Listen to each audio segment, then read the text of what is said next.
Okey, amuk yang terakhir, yang ketujuh, asas amuk yang ketujuh adalah kita nak rotate.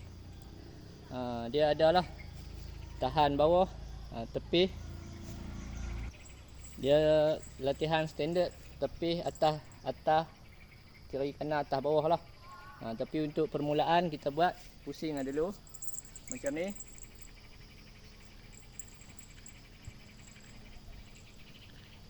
Okey, pusing macam tu. Okey. Betul, dia adalah pecahan dia. Pecahan dia, tengok contoh. Ini tangan saya. Ini kita tahan kata ni mata. Ini badan. Ini belakang parang. Macam tu, tahan. Contoh saya tahan dengan mata. Nampak jadi macam tu. Saya tahan dengan badan, tepis. Saya tahan dengan belakang parang. Belakang parang biasa kita akan tahan macam ni. Dia akan tahan macam tu, dia untuk serang tu. Itu orang panggil pecahan dia. Sama juga bawah, kita tahan dengan mata, contoh macam tu. Satu.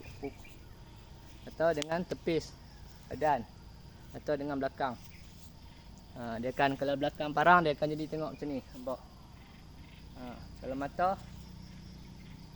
kalau tepis ya, tepis. Sebenarnya saya nak buat asas dulu, tapi kadang-kadang tahu nanti gua tak sempat nak buat video kan. Kita habaq bilah tu. Jadi dia kena berlatih dengan parang baru dia nampak. Kalau dengan simbat dia tak nampak sangat. Kalau dengan parang kita akan nampak mata, body dan belakang parang. Dia ada masa kita tepis ya, macam tu. Macam tu. Tepis. Ada masa kita tahan dengan belakang parang, dia akan jadi macam ni. Sebab kita nak terus halau mata kat musuh. Kita tak mau nak tukar. Dia lambat. Kita just macam tu. Pak. Macam tu. Pak. Macam tu lah. Ada masa kita tepis dengan body. Ada masa kita masuk, katakan kita boleh masuk kat tangan dia terus. Kita boleh masuk kat tangan dia terus, kita terus pakai mata. Masuk. Pak. Macam tu. Jadi itu teknik tepisan lah. Jadi yang permulaan buat macam ni, pusing-pusing lah. Macam ni ya. Pusing, patah balik. Pusing, patah balik. Okey, lepas tu buat dua. Macam tu. Tu buat pusing. Okey,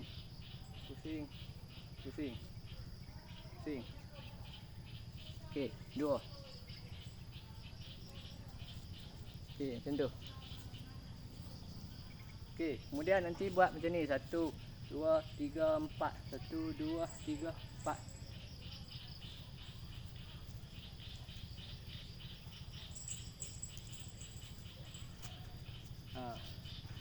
Pada akhirnya kita nak belajar tepih lah. Tepi atas, tepi bawah, tepi kiri kanan. Itu je konsep dia.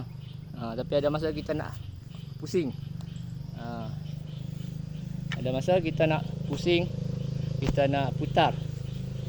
Kalau kita pakai barang yang ada cangkuk tu, kita boleh lebih mudah untuk putar. Kita dapat, kita putar ni ke bawah. Barang yang ada cangkuk tu dia lebih kepada defensif lah, macam tu. Tapi tak apalah, itu saja. Buat boleh faham kot. Asal-asal mudah je. InsyaAllah, wallahu alam. Assalamualaikum.